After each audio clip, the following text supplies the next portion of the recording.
The shotgun cracked through the still morning air of rural Ohio, shattering the illusion of peace in Jack Harlan's world before the sun had even crested the cornfields.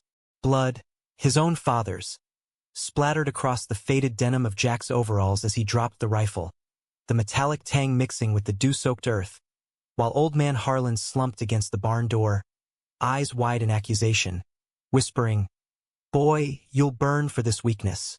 20 years later, that echo still clawed at Jack's chest as he stared at the rainbow pin glinting in his son's palm, a tiny flag of defiance that threatened to unravel every lie he'd stitched into the fabric of his life. Jack Harlan gripped the steering wheel of his battered Ford pickup, knuckles whitening against the cracked leather, as the highway blurred into a monotonous ribbon of asphalt stretching from Cincinnati toward the rolling hills of upstate New York. It was June 2025, and the air conditioning wheezed like an old man's last breath, forcing him to crank the window and let the humid breeze whip through his silver-streaked hair. At 58, Jack looked every bit the stoic farmer he'd pretended to be for decades. Broad shoulders from years of wrestling hay bales, calloused hands that spoke of soil and sweat rather than secrets. But beneath the flannel shirt and the quiet resolve, his heart hammered like it had that morning in the barn, the day his father taught him the cost of truth. He was heading to Alex's wedding. His only son, 28 and bold as brass, marrying his college sweetheart in a sprawling vineyard estate outside Ithaca. Jack had seen the invitation months ago, tucked into a crisp envelope with embossed vines curling around the words, "A love unbound." No mention of the groom's name, Elliot, a soft-spoken architect with wire-rimmed glasses and a laugh that could disarm a room. But Jack knew. Alex had come out to him 3 years back, over a lukewarm beer on the porch swingback in Milford, Ohio.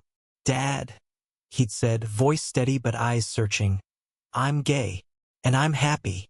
Jack had nodded, clapped him on the shoulder, and muttered something about the fireflies being brighter that night.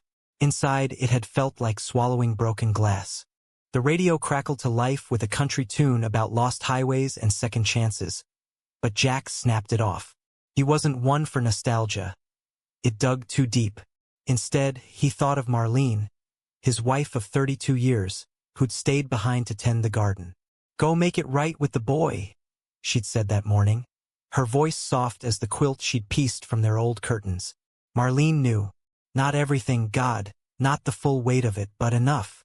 The late nights Jack spent working the back 40. The way he'd flinch at her touch after a certain hour.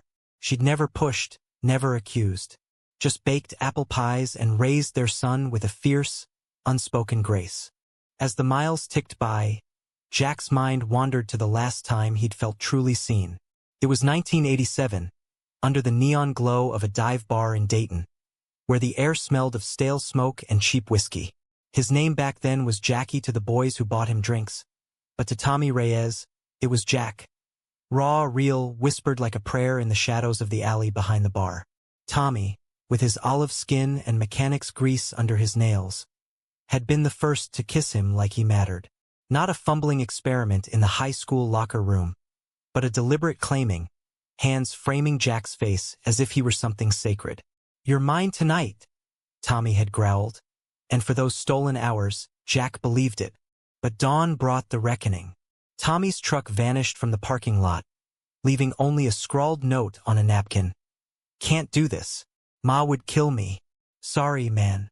Jack burned it in the truck's ashtray, the flames licking up the words like they could erase the ache. He drove home to the farm, to his father's expectant glare and the family Bible on the mantel. 2 months later, he proposed to Marlene at the county fair, her sundress swirling in the Ferris wheel lights, her yes a lifeline he clung to like driftwood. The vineyard came into view as the sun dipped low, casting long shadows over rows of grapevines heavy with promise. Jack pulled into the gravel lot, dust swirling like ghosts around his tires. Guests milled about in linen suits and floral dresses, laughter bubbling like champagne. He spotted Alex first, tall, like him, but with Marlene's easy smile, adjusting his bow tie near a wooden arch draped in wildflowers. Elliot stood beside him, fidgeting with a boutonniere, his dark hair tousled just so. "Dad!" Alex's voice cut through the chatter, pulling Jack into a bear hug that smelled of cedar cologne and fresh-cut grass. "You made it. Thought the old truck might give out on you." "She's tougher than she looks?" Jack rumbled, clapping Alex's back before turning to Elliot. The younger man extended a hand, firm but warm. "Mr. Harlan, it's an honor. Alex talks about you non-stop." "Call me Jack," he said, shaking it, noting the steady gaze that held no judgment. "Heard you're the one fixing up that brownstone in Brooklyn. Sounds like real work." Elliot grinned. "Beats farming corn, but yeah, keeps the hands busy." They chatted surface level, weather, the drive up, until Marlene's absence hung unspoken. Alex's brow furrowed. "Mom couldn't make it?" "Flu bug," Jack lied smoothly. "She sends her love. Baked you those oatmeal cookies you like." Alex nodded, but his eyes lingered, probing. Jack felt exposed, like a field stripped bare after harvest. To deflect, he pulled the gift from the truck bed. A handmade wooden box, carved with interlocking vines, containing a pocket watch that had been his grandfather's. "For the toasts," he said gruffly. Alex's face lit up. "Dad, this is... wow." He hugged Jack again, tighter this time, and whispered, "I love you." The words lodged in Jack's throat. "You too, son." As the ceremony loomed, guests filtered toward the ceremony lawn, where chairs flanked an aisle of scattered petals. Jack found a seat near the back, the wooden slats digging into his spine like a reminder to stay upright. The officiant, a woman with a voice like warm honey, began with a reading from Walt Whitman. "We were together. I forget the rest." Jack's breath caught. "Leaves of grass." Tommy had quoted it once, drunk on cheap wine, his head on Jack's lap in a motel room off Route 66. Then Alex appeared at the end of the aisle, arm in arm with Marlene. No, wait, she'd sent a cousin in her stead, but the sight blurred for a moment. He looked every inch the man Jack wished he'd been at that age. Unbowed, radiant. Elliot waited at the arch, eyes shining. And there, pinned to Alex's lapel, catching the dying light like a beacon. A rainbow enamel pin, small but unmissable, its colors defiant against the black wool. Jack's world tilted. That pin. A simple thing bought at some pride march in the city, no doubt. But to wear it here, in front of God and family and the whole damn world, without flinching. It was a gauntlet thrown. Whispers rippled through the crowd. Old aunts from Ohio clutching pearls. A few nods of approval from younger kin. Jack's pulse thundered. He remembered his own wedding, the white carnation in his buttonhole hiding the tremor in his fingers, the vows tasting like ash. The vows exchanged were poetry. Promises of storms weathered, hands held through darkness. "Elliot, you are my North Star," Alex said, voice cracking just enough to betray the depth. "In a world that tried to dim us, you showed me how to shine." Elliot's response was quieter, but no less fierce. "And you, Alex, taught me courage isn't the absence of fear. It's loving anyway." As they kissed, soft and sure under the arch, applause erupted. Jack clapped mechanically, his palms stinging, but inside, something fractured. The pin gleamed like an accusation. How had Alex found that bravery? Not from him, that was certain. Jack had taught silence, the art of swallowing one's soul to keep the peace. Reception tents glowed with fairy lights as dusk settled, the air thick with the scent of barbecue and blooming jasmine. Jack nursed a bourbon at the bar, the ice clinking like chains, when a shadow fell across his stool. It was Uncle Ray, his brother's widower, nursing a beer with a knowing squint. Ray had always been the family's quiet outlier, never remarried, content with his fly fishing and folk records. "Fine shindig," Ray drawled, settling in. "Boy did good. That pin. Bold move." Jack grunted, staring into his glass. "Kids these days got more guts than sense." Ray chuckled low. "Or maybe just more sense than we had. Remember that summer in '89? You and that fella from the garage, Tommy, right? Disappeared for a weekend up to the lake." Jack's grip tightened, the glass nearly shattering. "How the hell?" Ray leaned in, voice dropping. "Saw you two once, sneaking smokes by the boathouse. looked happy. Real happy. The bourbon soured in Jack's mouth. Betrayal? No, this was worse. A mirror held up to the man he'd buried. That was a lifetime ago, he muttered. Ancient history. Is it? Ray pressed gently. Marlene's a saint, Jack. But saints get tired of carrying ghosts. Jack shoved back from the bar, the stool scraping like a scream. He needed air, space, anything to outrun the truth clawing its way up. Outside, the vineyard stretched dark and endless, fireflies winking like distant stars. He wandered the rows, vines brushing his arms like fingers, until he found a weathered bench overlooking the lake. There, under the moon's indifferent gaze, the dam broke. He wept. Not the polite tears of a father at his son's wedding, but guttural sobs that shook his frame, echoing the shotgun's report from all those years ago. His father, dying in the dirt, hadn't been felled by the bullet alone. No, the old man had cornered Jack that morning, Bible in hand, ranting about unnatural sins, after finding a crumpled photo in Jack's wallet. Tommy, grinning from a Polaroid. End it, his father had snarled, pressing the rifle into Jack's hands. Or I'll do it for you. In blind panic, Jack had fired. Not at himself, but at the monster who'd shaped him. Accidental, the coroner ruled. Self-defense in a twisted way. But the guilt? It had festered, a poison root twisting through every choice. Footsteps crunched gravel. Alex. Dad? You okay? Jack swiped at his face, straightening. Just allergies. Pollen's brutal up here.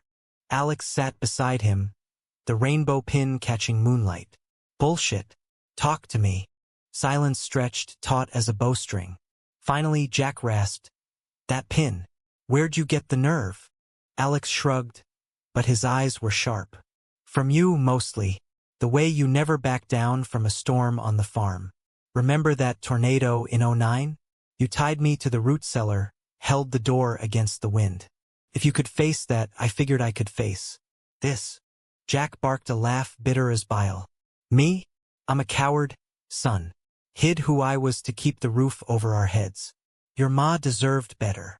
Alex's hand found his shoulder. Then tell her. Tell us. Whatever it is, we're here. The words hung, a lifeline or a noose. Jack stared at the lake, ripples silvered by the moon. For the first time in decades, he felt the pull not to drown the truth, but to let it surface. Dawn painted the vineyard in soft pinks and golds, but Jack Harlan hadn't slept. He tossed on the lumpy mattress of the guest cottage, the rainbow pin's image burning behind his eyelids like a brand. Alex's words echoed. We're here.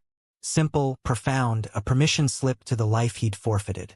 By breakfast, the estate buzzed with hungover guests nursing coffee and mimosas under striped awnings. Jack spotted Marlene's stand-in cousin, Aunt Lydia, fussing over place settings, but his eyes sought Alex. The boy, no, the man, was across the lawn, sketching something with Elliot on a napkin. Their heads bent close, laughter spilling like sunlight.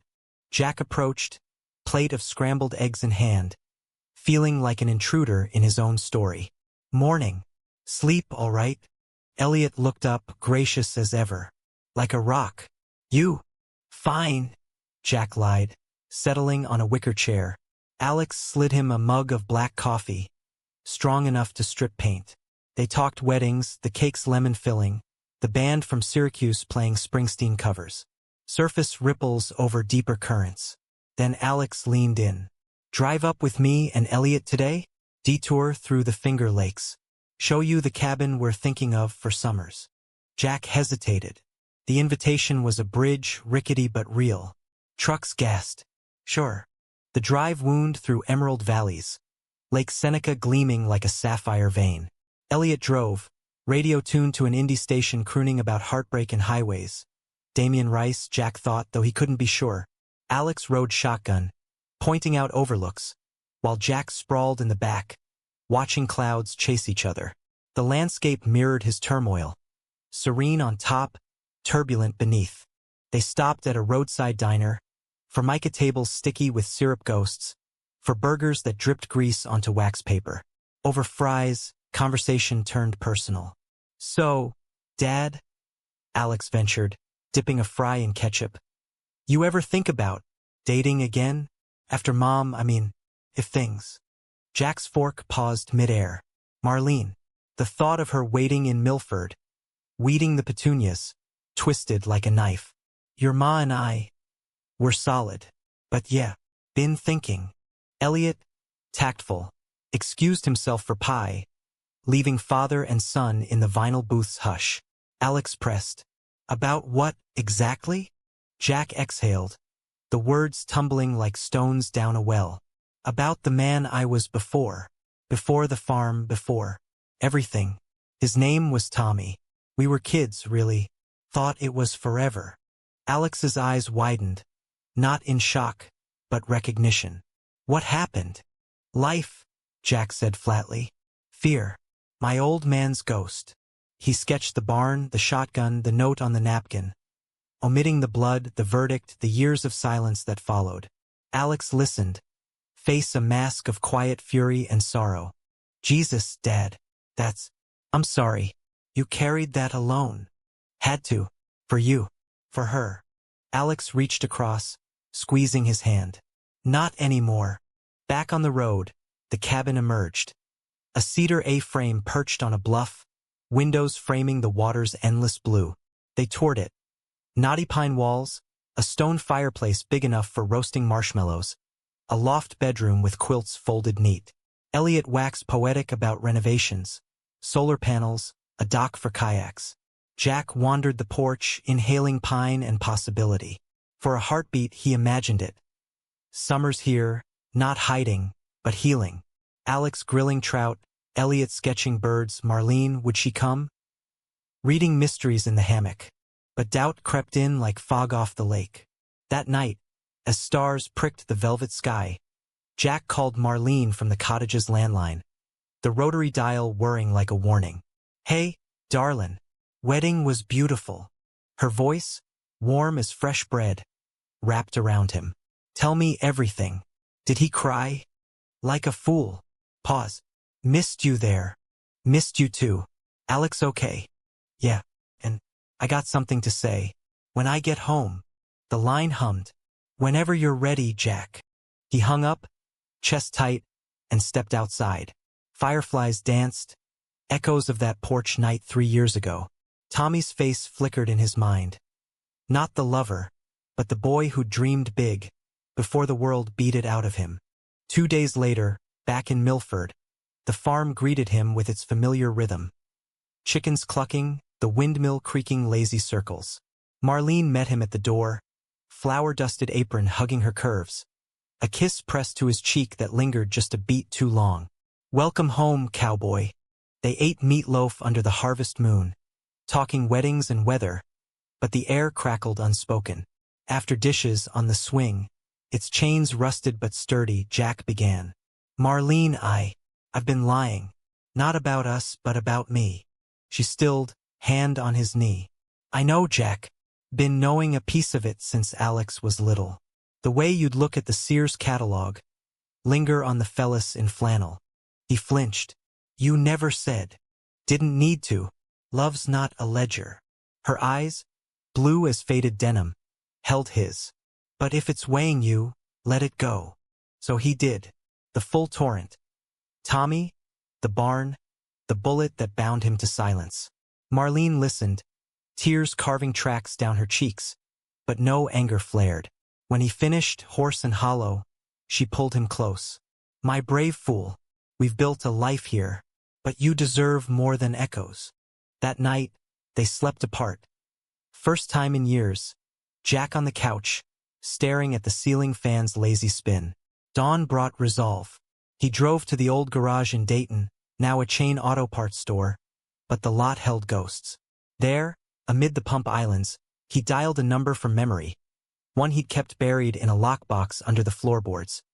Tommy Reyes. It rang 4 times. "Yeah. Tommy? This Jack. Harlan."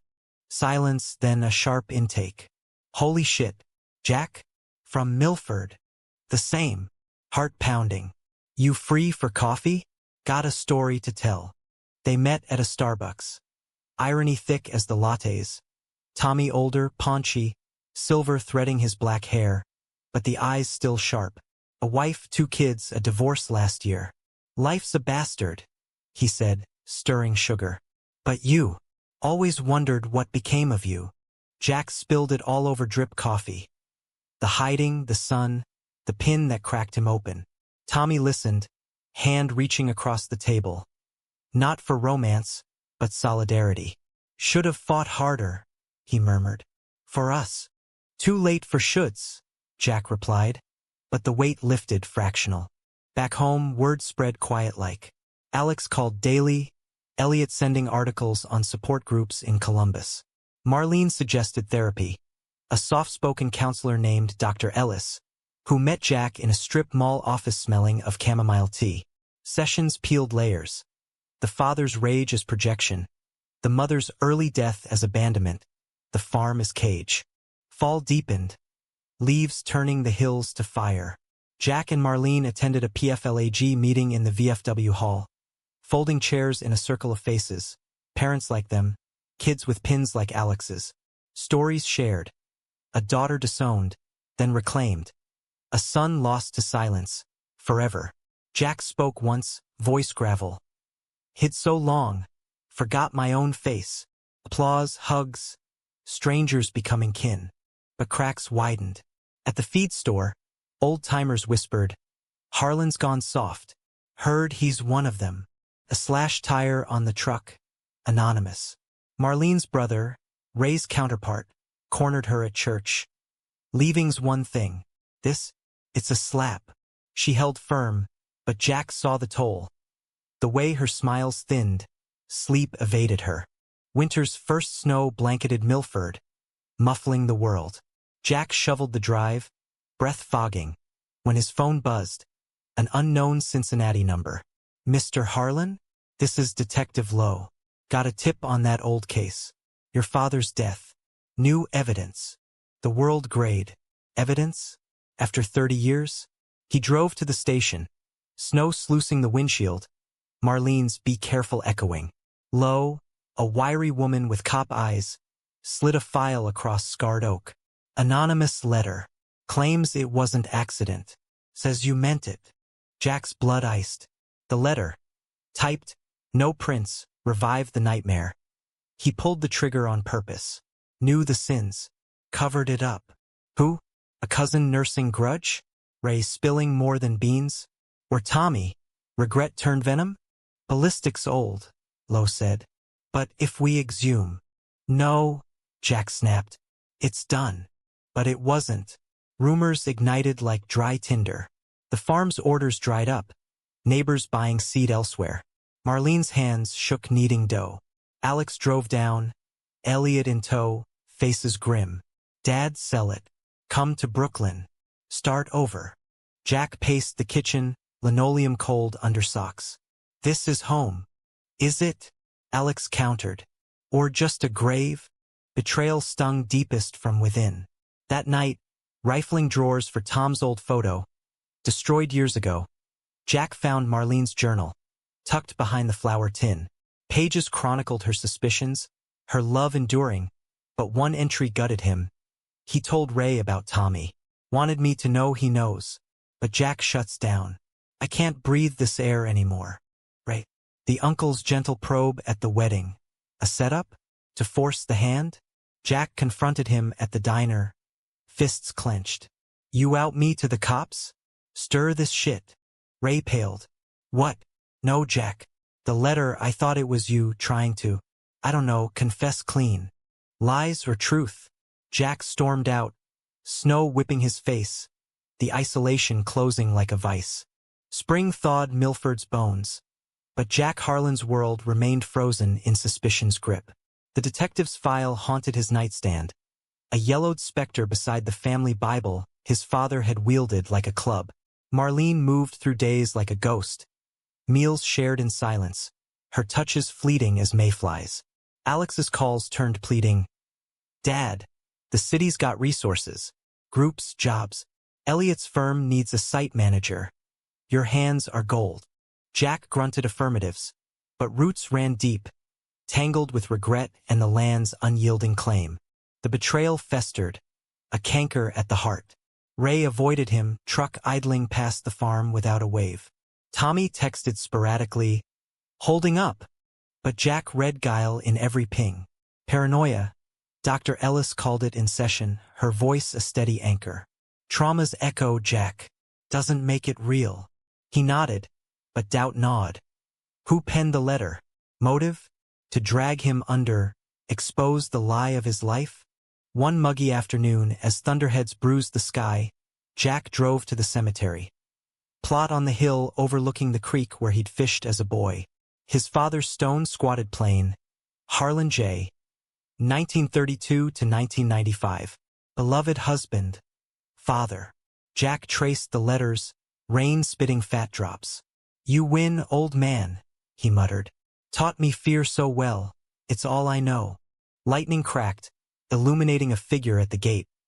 Marlene, umbrella blooming black. She approached, skirt sodden. Pastor said you're skipping services.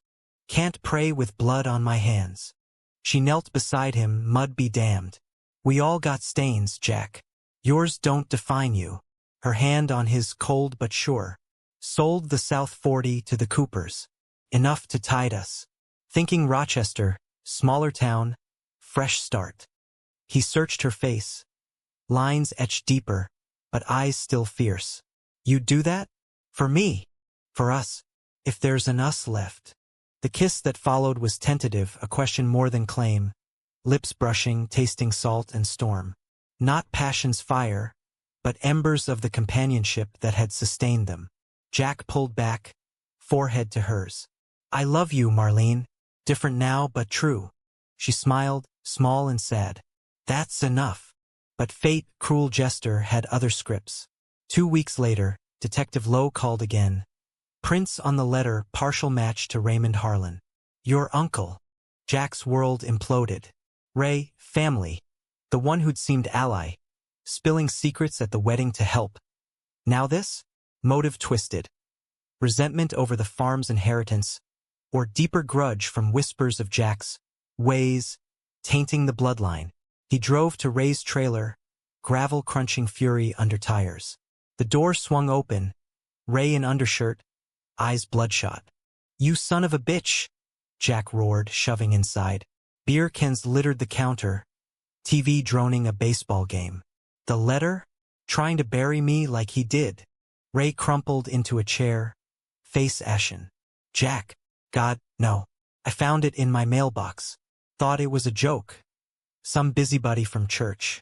Mailed it to the cops myself, anonymous. Figured. Closure. For you. Liar. Jack's fist connected with the wall, plaster dusting knuckles. Prints say different. Ray's sob broke the air. Fingerprints? Shit. I handled it, yeah, wore no gloves. But I didn't write it. He fumbled a drawer, producing a crumpled envelope. See? Postmarked Cincinnati. Day before the wedding. Jack snatched it, ink blurring under rain spots. The return address. A P.O. box, but the postmark, familiar. Dayton. Tommy's turf. Betrayal doubled, a gut punch. Tommy, the ghost reborn as Judas. For what? Shame's backlash. Jack fled the trailer, rain sheeting his windshield, driving blind to the city. The garage, now a Pep Boys, loomed neon-lit. Tommy's apartment above, as per old gossip. Jack pounded the buzzer till it spat him in. Tommy answered in sweats, confusion creasing his brow. Jack? What's? You? Jack snarled, pushing past into the dim living room. Pizza boxes, a cat blinking from the couch. The letter, trying to atone by destroying me. Tommy's face drained. Letter? What the hell are you on about? Jack thrust the envelope. Tommy scanned it, then sank to the sofa, head in hands. Jesus. Yeah, I wrote it. The room spun. Why? Tommy looked up, eyes raw. After coffee.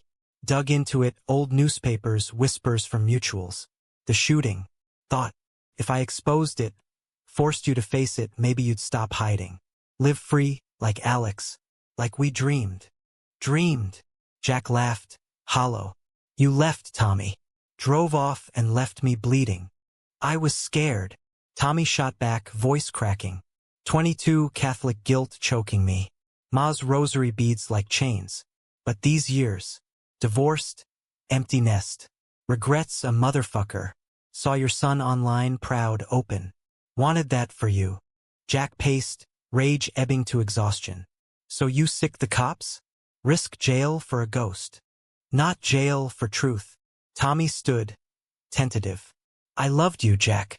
Still do in a busted way. This was my Hail Mary. The fight drained, leaving husks.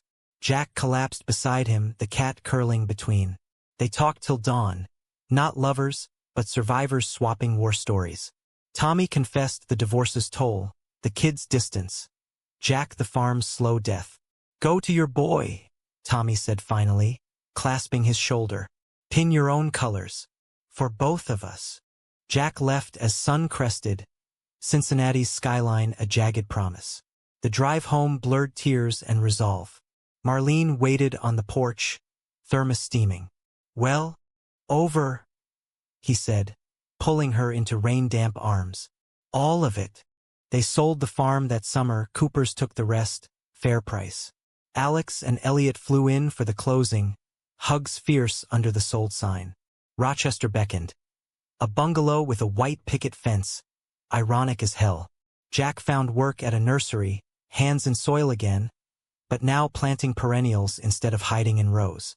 Fall brought the trial, not for murder but vindication. Lowe called. Letter dismissed as crank, no exhumation. Ray reconciled over coffee, apologies thick. Family's messy, he grunted. Jack nodded. But worth it. Climax crested at Thanksgiving. Alex and Elliot hosting in Brooklyn. Brownstone aglow with candles. Guests. Marlene's quilting circle. Tommy via Zoom from Dayton. Awkward waves exchanged. Dr. Ellis with her chamomile calm. Jack stood to toast, voice steady. To loves hidden and found. To sons who teach fathers to fly. Alex pinned a rainbow on his lapel. Matching, unasked. The room hushed, then erupted cheers. Marlene squeezed his hand under the table, her ring glinting. But drama lingered in shadows. Winter's Eve, a call from Lowe. One more thing, Harlan. The letter's writer, Tommy, confessed to tampering with evidence back then. Hid the photo, greased the coroner. To protect you. Jack's breath hitched. Protection, not betrayal. Tommy's final gift, wrapped in regret. The Brooklyn brownstone thrummed with life's quiet symphony. Water bubbling in the radiator, distant horns from Atlantic Avenue. The sizzle of bacon in Alex's cast-iron skillet. Jack Harlan, at 59, woke to it like a man surfacing from deep water. Disoriented, but breathing free. The bungalow in Rochester had been a way station. A soft landing after Milford's hard edges. But this visit to his son felt like home's true address. Marlene stirred beside him in the guest bed. Her snores a gentle rasp. Silver hair fanned on the pillow. They'd taken the Amtrak up, hands linked across the armrest. Watching Hudson River towns flicker past like chapters closing. Downstairs, Elliot manned the coffee press with architectural precision. Sleeves rolled to elbows revealing a tattoo. A compass rose, north pointing true. Morning, Jack. Sleep okay. That lumpy futon in the study giving you grief. Jack chuckled, pouring cream. Beds were softer in my day. But yeah, solid. Alex breezed in, apron tied jaunty. Planting a kiss on Elliot's temple before hugging his dad. The rainbow pins stayed on his jacket, a constant now like a badge of honor. Breakfast sprawled. Pancakes stacked high, berries bursting juice, stories overlapping like quilt patches. Marlene regaled with Rochester tales, the farmer's market's fiddle player, the neighbor's goat that escaped weekly. Jack listened, content in the periphery, but Alex's gaze pulled him center. Dad, we got plans today. Prospect Park, picnic, then the zoo. Elliot's obsessed with the penguins. Penguins? Jack raised a brow. Thought that was kid stuff. Elliot grinned. They're queer icons. Mate for life, flip gender roles. Nature's got stories too. The park unfolded in autumn blaze. Maples aflame, paths crunching leaves underfoot. They spread a blanket near the lake, basket unpacked. Sandwiches Marlene packed, thermos of cider. Ducks quacked for crumbs, children hooped on swings. Jack leaned back on elbows, watching Alex and Elliot toss a frisbee, their laughter a melody he'd missed composing. Marlene nudged him. Proud. More than I got words for. Afternoon waned in the zoo's hush, penguins porpoising through chilled water, tuxedoed and devoted. Jack lingered at the glass, Tommy's voice echoing, "Live free." He texted him then, "A simple thanks, old friend. Penguins approve." Reply buzzed quick. "About time. Beers soon." Evening brought the city's pulse. Dinner at a hole-in-the-wall Italian joint in Carroll Gardens. Candles guttering in Chianti bottles, pasta twirled on forks. Alex raised his glass. To new chapters. Glasses clinked, but Jack's mind drifted to the unspoken climax looming. Back at the brownstone over digestives, he cleared his throat. "Got something. For you, son." From his pocket, a small box, velvet worn. Inside, 2 pins. One rainbow, classic. The other a vintage pride flag, stripes faded but fierce, salvaged from a flea market in Ithaca. Alex's eyes misted. "Dad wore the rainbow today," Jack said, affixing his own. "Felt right. Like coming home." Elliot snapped a photo, candid golden hour through the window. Marlene beamed, but her hand trembled on her wineglass. Later, in bed, she confessed, "Cancer, Jack. Docs found it last month. Stage 3. The world stuttered. Not betrayal, but life's cruel pivot, the ultimate conflict, beyond his control. Why didn't want to shadow this. Your breakthrough." Tears wet the pillow. "But now, we fight. Together." Jack held her, chest cracking. "Always." Winter gripped New York in iron, but they battled with borrowed fire. Alex flew Marlene to Sloan Kettering, Elliot crunching insurance like blueprints. Jack commuted weekends, hands useless in the city but steady at her bedside. Reading Whitman aloud, her favorite, voice gravel over beeps. Tommy visited once, awkward in the sterile hall, bearing carnations and stories of '89. "She knows?" he asked. "Everything," Jack said. Marlene, chemofogged but sharp, winked. "Welcome to the family, Tommy." Spring bloomed defiant, tulips thrusting concrete, cherry blossoms painting bridges pink. Marlene's scans showed shrinkage, a truce with the beast. They returned to Rochester, bungalow garden exploding. Peonies Marlene planted, now Jack's to tend. Alex and Elliot announced plans. A baby, via surrogate, due fall. "Uncle Jack," Alex teased over FaceTime. "Gonna spoil 'em rotten." Summer solstice, they gathered in Ithaca, the vineyard, 5 years on, vines thicker. Not a wedding, but a vow renewal. Jack and Marlene under the same arch, rings exchanged anew. "Through shadows and shine," he vowed, voice carrying. Guests. Ray, contrite with a flask of moonshine. Dr. Ellis, toasting resilience. Tommy, flown in, eyes wet. Alex officiated, rainbow pin gleaming. "Love isn't linear," he said. "It's a harvest, sown in secret, reaped in light." Climax peaked at sunset.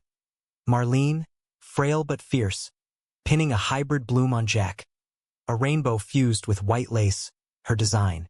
"For the man you hid," she whispered, "and the one you found." He kissed her, salt and sweet, as cheers rose. No grand tragedy, but human truth. Wounds scar, but don't define. Betrayals forge, don't fell. Fall brought the baby. Elias James, red-faced and wailing, handed first to Jack. Tiny fist gripped his finger, eyes blue like Marlene's. "Your legacy," she said from the hospital bed, voice thin but triumphant.